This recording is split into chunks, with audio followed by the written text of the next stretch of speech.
Winds have been relentless on this Wednesday before Thanksgiving, and we've got more to go. Find out how much worse it's going to get before it gets better. Paula? Hi, Ben. Yeah, you know what? It's the winds that are the problem, not the crowds. I'll explain why. Karen.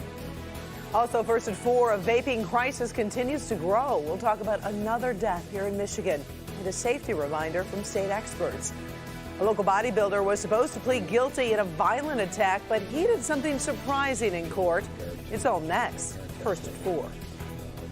Live from downtown Detroit, home of WDIV and Click on Detroit, Local 4 News First at 4 starts now. Good afternoon, everybody. I'm Karen Drew. High winds just ripping through Metro Detroit, making the day before Thanksgiving much more difficult. Here you can see some of those large branches we were talking about knocked down, fell actually onto a medical transport van in southwest Detroit. The man behind the wheel was taken to the hospital for a back injury. No passengers were in the van at the time. High winds bring power outages, and we are seeing more of that today. More than 48,000 DTE customers are without power right now. That number, though, has dropped in the last hour. According to the company's website, about 326 crews are on the case trying to get things turned back on. The bright side, DTE says that means nearly 98% of its customers are okay right now. We'll have updates on those outages throughout the night, and it is a tough time to be without power. Wind also making a big trouble at the airport. Let's get to live. Paula Tutman, she joins us now for that part of the story. But first, Ben Bailey is standing by with a Local 4 weather alert on the winds. Ben, these winds are going to be around for a while. Yeah, Karen, the wind advisory in effect till 9 o'clock. But Paula, we'll check in with her in a minute. That wind gust last hour at Metro was 56 miles per hour.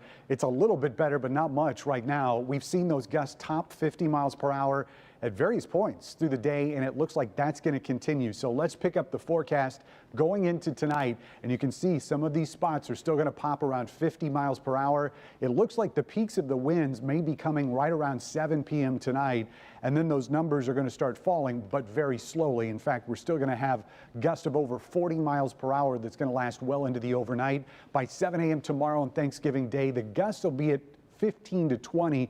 That's much better than we're doing now, but it's still going to be noticeably breezy as we get started on Thursday morning. Then there's the rain. We've got more of it that's starting to push in, and you can see west of Lansing that's already turning to light snow in a couple spots. So do expect a wet and possibly wintry commute to go along with these winds. It is going to be tough traveling no matter where you're going, either by car or plane today. Karen? And other areas of the country getting hit with much more than high winds. Millions of people seeing some nasty weather out there. This heavy snow slammed eastern Minnesota. 5 to 10 inches are expected on the ground. There have been travel delays all around the country today. The crowds aren't too bad at Detroit's Metro Airport, but high winds taking a toll on those arrivals.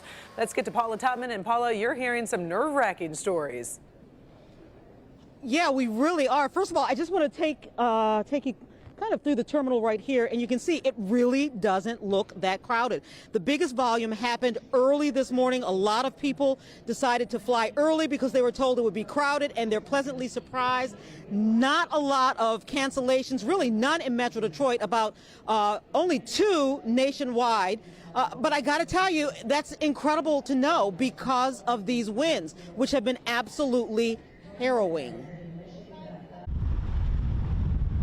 There was only one way to flag approach to Metro Airport today, and the wind said it all. So I want you to get a sense of what it's like just outside of the airport. These wind gusts are incredible. They are punishing. And what's most incredible is that it looks like planes are still even willing to take off in this. Passengers trying to land just before noon tell horror stories about the approach. There's lots of little kids coming back from Disney World, crying, throwing up.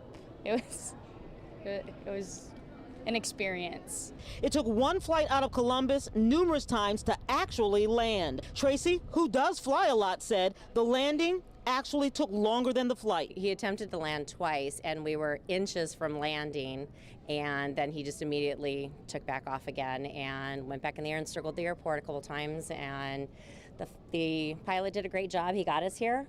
We landed. We're safe. A little queasy. Had some people get sick.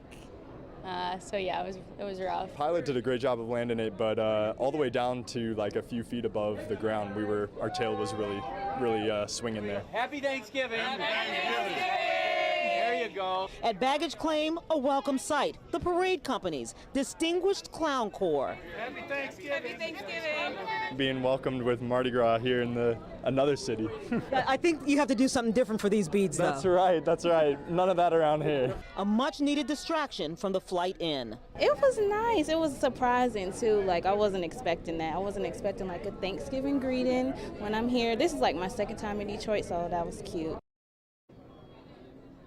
You know, I talked to folks, they said they were so glad to be on the ground safely. Ben said one of those gusts was 56 miles per hour. I think we were in our high-profile live truck at that time. I was surprised I stepped out in Detroit and Karen, not Kansas. Oh my gosh, it was amazing, that video of you standing outside of the airport. It was really hard to stand your ground, Paula. Yeah, it was. All right, well, we're glad you're safe, glad people are landing safely, and of course, happy Thanksgiving, Paula, to you and your family. You as well. Thank you. Well, wherever you are headed this Thanksgiving, make sure to bring the Local Forecasters app. You can get localized radar and weather alerts no matter where you go. It's free in your app store. Just search WDIV. Medical crisis surrounding vaping continues to grow today right here in Michigan. The State Department of Health and Human Services reports a second person has died from a vaping-related injury. Now, for privacy reasons, no information is being released about that patient who did die on Tuesday. Since August, 56 confirmed and probable vaping-related injuries have been reported in Michigan. The exact cause is unknown, but state experts are warning you to avoid vaping products with THC. And if you can avoid vaping altogether, even better. New prosecutor has been appointed to the hazing investigation over at De La Salle High School in Warren. The Macomb prosecutor's office stepped aside because of a conflict of interest. The investigation focuses on the school's football team and an alleged locker room assault, reportedly involving a broom. The victim has said he does not want the investigation to move forward and has refused to talk to police. Warren police are suggesting charges against 3 teenagers.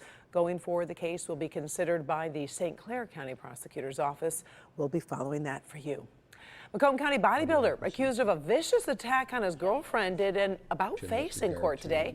Paul Bashi is accused of beating and stabbing his girlfriend back in July of 2018. He was set for sentencing after pleading no contest to attempted murder, torture, and illegal steroids charges. Well, now his attorneys say he wants to go to trial. The judge reminded Bashi not to have any contact with the victim while he's in jail. There's only one person that can enforce my order here today, and that's me. So don't put me in the position where I have to take away those phone privileges or make other arrangements for you. Okay, Your Honor. All right? I apologize. Thank you. The victim was seated behind Bashi in court today. Bashi will remain in jail until his next court date. First at 4, we're on top of stories making headlines all across America. Let's start over in southeast Texas, where at least 3 people are injured after a massive plant explosion. This happened overnight, blowing out windows in homes that were miles away from that blast. 5 residents that live around the plant suffered injuries from shattered glass. This is a plant 80 miles east of Houston that makes chemical and petroleum-based products. The cause of the explosion is unknown. People living around the plant have been evacuated, but so far air quality tests are not showing elevated levels. Former President Jimmy Carter will be home for Thanksgiving. He's been released from the hospital after recovering from surgery for a brain bleed just a few weeks ago. At 95 years old, he is the oldest former president in history.